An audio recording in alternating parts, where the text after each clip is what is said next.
If I had to describe Eren Yeager's entire character with just one picture, this would be it. It baffles me how much everyone, myself included, underestimated the writing of Eren's character for several years. A lot of people saw him as the weak link in a story that was otherwise really tight. And I will admit, when you look back at Eren in just the first few seasons, he doesn't really come across as anything special. But that's the whole point with Eren's character. He was not really supposed to shine in the first 3 seasons at all. The entirety of the first 2 seasons as well as the first half of the second season are literally setting up Eren's character. And like every other setup, this also has an eventual payoff, which comes in season 4. It's not really difficult to see that the main theme of Eren's character is freedom, and that is exactly what I will be discussing today. Let us go back to one of the earliest actions that Eren took in the series. I'm sure everyone remembers the time when Eren murdered the 2 slave traders that tried to kidnap Mikasa. I see a lot of people saying things like, oh, that scene was just to show how cold-blooded Eren is, but I believe that it is a very surface-level observation. Think about it this way. Why would Isayama make Eren murder 2 slave traders? It could have been anyone, any 2 people with any kind of motivation. But why did Isayama specifically choose slave traders? That was no mere coincidence. Isayama knew exactly what he was doing with Eren from the very beginning. He chose the inclusion of slave traders because they are the exact opposite of Eren's overall theme and philosophy.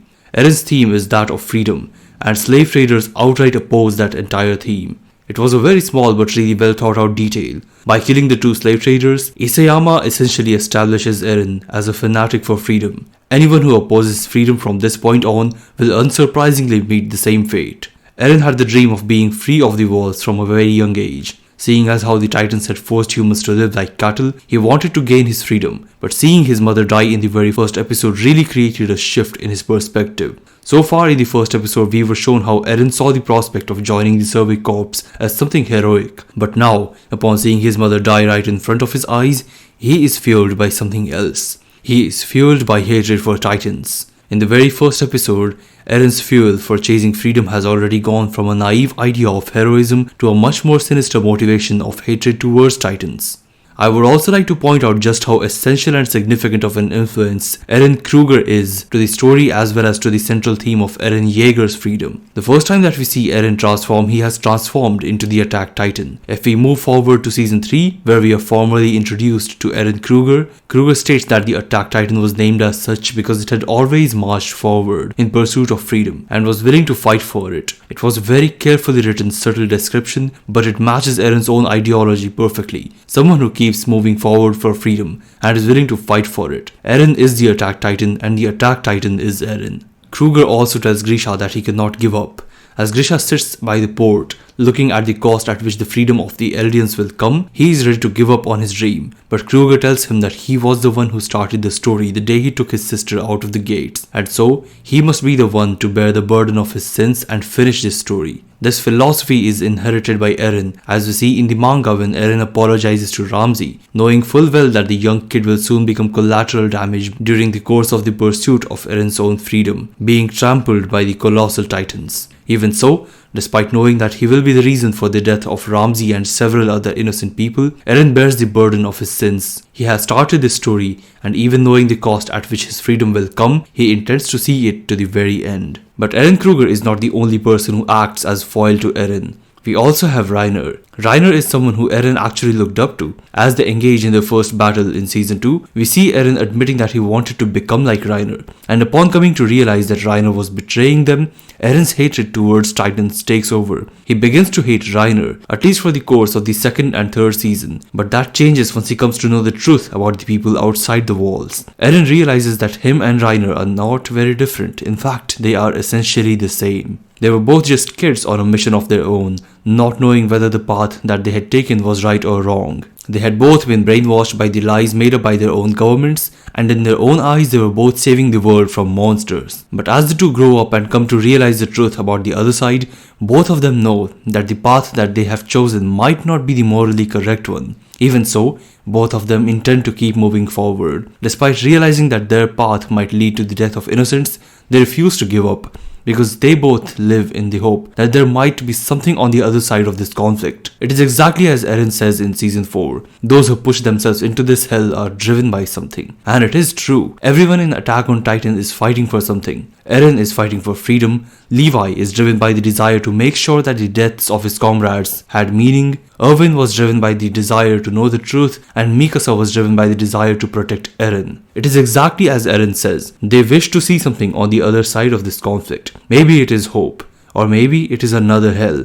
What it is, he does not know, but despite that, he chooses to push himself into this hell. Between the simplicity of his hatred for Titans in season 1 and the complexity of his pursuit of freedom, despite knowing the price that it comes at, Eren had come a long way as a character, and the final episode of season 3 was a pit stop between the shift in his ideology. The final scene of the last episode of season 3, as Armin is delighted to see the ocean, comes across as particularly heartbreaking, because Eren does not share the same enthusiasm as him. All Eren sees on the other side of this ocean are enemies. While they both started out with a single goal to achieve freedom, Eren and Armin's concepts of freedom were always very different. Armin was always more of a thinker. He had always been one with a more philosophical mind. And so it makes complete sense for someone like Armin that the ocean would be a representation of freedom that he so desperately sought. But Eren was a different person. Unlike Armin, Eren believed less in a philosophical and thoughtful approach to life and more in a practical, action-driven approach to keep moving forward no matter the cost. And so, unlike Armin, Eren was not satisfied with the ocean because it was nothing but a representation of freedom, a construct made by the mind of the naive. For someone like Eren, that was not enough. If he wanted freedom, he wanted it to be complete and absolute. His concept of freedom is that it can only be achieved if you fight for it. In Eren's own words, if you win, you live. If you lose, you die. If you don't fight, you cannot win. He truly does believe that in order to achieve absolute freedom from those who oppress you, you just need to push back. You must fight back. And perhaps that is exactly why Eren constantly looks for a target to channel his anger and frustration at. Over the seasons, the target shifts from the Titans in season 1, later on to Reiner and Bertolt, his own ex-comrades who betrayed him, and then to the greedy pacifists who were too comfortable inside the walls to take any action, and eventually to the whole entire world outside the walls, which had been stripping away his freedom. Eren does not want a symbolic freedom like the ocean. He does not want the illusion of a paradise inside the walls. He wants complete freedom, to live without any fear. And in his eyes, freedom can only be achieved through victory in conflict, which is why he goes against the pacifist methods of King Fritz, frees Ymir, and takes control of her power. Whatever the conflict between Eldians and Marleyans was in the past, the current generation that lived inside the walls had nothing to do with it. They did not deserve to be slaughtered like animals. All King Fritz wanted was peace inside the walls, and yet the world outside could not see it. It could not bear to see that a fraction of the Eldians refused to bow down to the power of the Marleyans, and instead chose to live on their own terms. As Marley realized the weakness of the pacifist approach of King Fritz, it started launching attacks. But Eren is not King Fritz. He is a man of action. He will not sit inside the illusion of a false paradise. He will march forward and create his own freedom. If the world wants conflict, then Eren will answer to them in their own language. And so he decides to keep moving forward, to fight, to throw himself into this hell if it meant that he could reach his goal. Because on the other side of this hell, he might just find the freedom that he so desperately seeks.